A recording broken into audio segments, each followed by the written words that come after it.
Greetings and welcome. This will be our fourth parent outreach video. And this is designed just to give parents and anyone who's interested a little bit of insight into what we've been doing in class and some of the upcoming events that they might want to be aware of. Students are, of course, welcome to watch, though that's not necessarily required.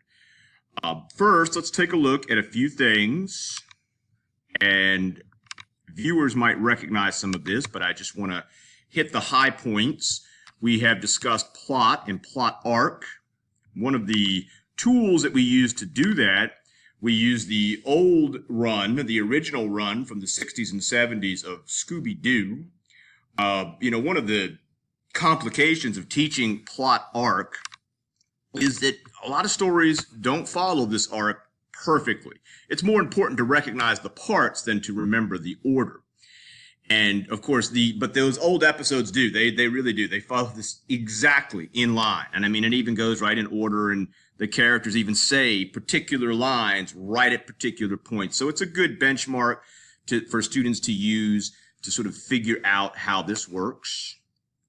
We also discussed theme. And students got both the notes that you just saw, and they also got these notes in their notebook. We talked about theme and how it's a message that the author doesn't state outright. Rather, it is inferred by the reader rather than directly stated by the author. And that can be pretty tough. I mean, this is a developmental stage for many students, and they're learning how to project themselves into the literature which they read. That's really what theme is about. Is what did you take from this? We used a short story called All Summer in a Day by Ray Bradbury. And the theme of this story is that, there are many different interpretations, but that the struggle of someone who feels ostracized or as an outsider, how painful and difficult that can be. It's a very short story. I mean, you can look it up online. It's out of copyright, so if you would like to go over, that's fine. This also worked in conjunction with our anti-bullying efforts, okay, that, hopefully students made the connection between those two things. The theme of this story was in line with one of our themes here at LCMS, which is inclusion and, more importantly, not bullying those who are different and who may be seen as outsiders. Last week, we spent quite a bit of time working on pre-writing and four-square writing.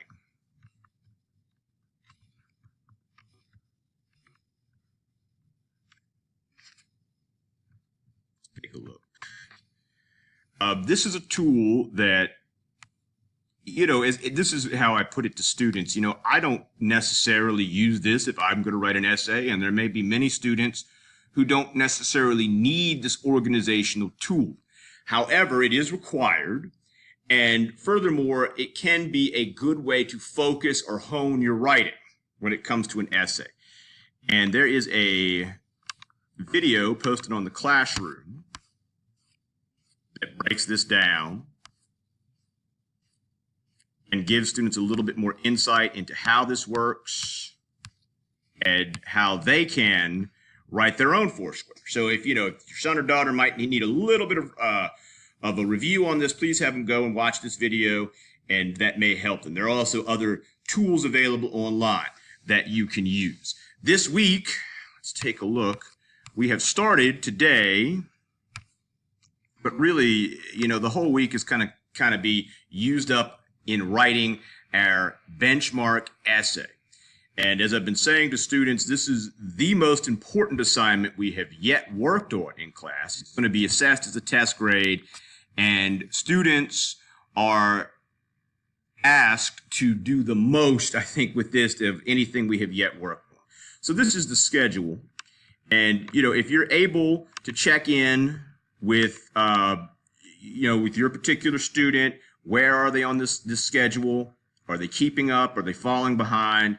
And help them keep up with the rigor of this. Again, it's okay, as I say to students, it's okay if you're falling a little bit behind, but if we get down here to Wednesday and you're on the Monday activities, then you may end up with an issue with it. it may be a little more difficult. And that's our big assignment for this week. A couple of more things you may want to be aware of. On Wednesday, October 10th, we will be having a unit test, and that's a literary test. It's going to cover theme and plot that we just talked about. It's also going to cover symbolism. That's what we'll be working on next week. Okay, we're going to be working on symbolism and reading a short story called The Tiger's Whisker. Okay, there's lots of different versions of this online. It's an old folk tale. And trying to figure out what is it that the tiger's whisker means in this story. What is its symbolic meaning? And so that will be also added to the unit test. So essentially they're going to be tested on plot arc, theme, symbolism, and conflict. Conflict will be coming up right after symbolism. We're also going to be looking at a short story called Raymond's Run. That'll be the latter half of next week. And this is going to serve as a review for all of those terms that we've just been talking about. Lastly, I want to talk about a couple of things. First of all, your particular student should have brought home on Monday a grade sheet from my class, which they can ask you to sign and return for a bonus 10 points. They also brought home one of these, which is the map testing data. Now, I'm kind of new to this myself. This started here at LCMS last year. And what I can tell you about it is that the score, in terms of like whatever score your son or daughter earned on this, is not the most important part. This is not a pass-fail test in the same way that their benchmark coming up on the 10th will be a pass-fail test. This is more of a assessment type of vehicle. So what this data here means is that this student scored a 198, and you can see that the score is broken down even further in terms of what particular skill sets. So perhaps you might say this student needs to work on word origins, semantics, and vocabulary the most, has the best comprehension in terms of literary text, and struggles a little bit more with nonfiction texts. Language and usage is more focused on grammatical, sentence structure, and those types of things.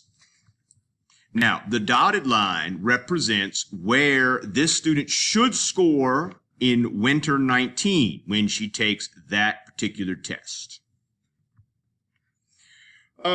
And I think that covers it. So please contact me. Again, my name is William Harper. Of course, you know that. You can contact me at harperws at lcps.k12.va.us, or you can give me a call here at the middle school, and my extension is 2127. I'm happy to provide any extra detail or clarification that I am able to. Thank you very much.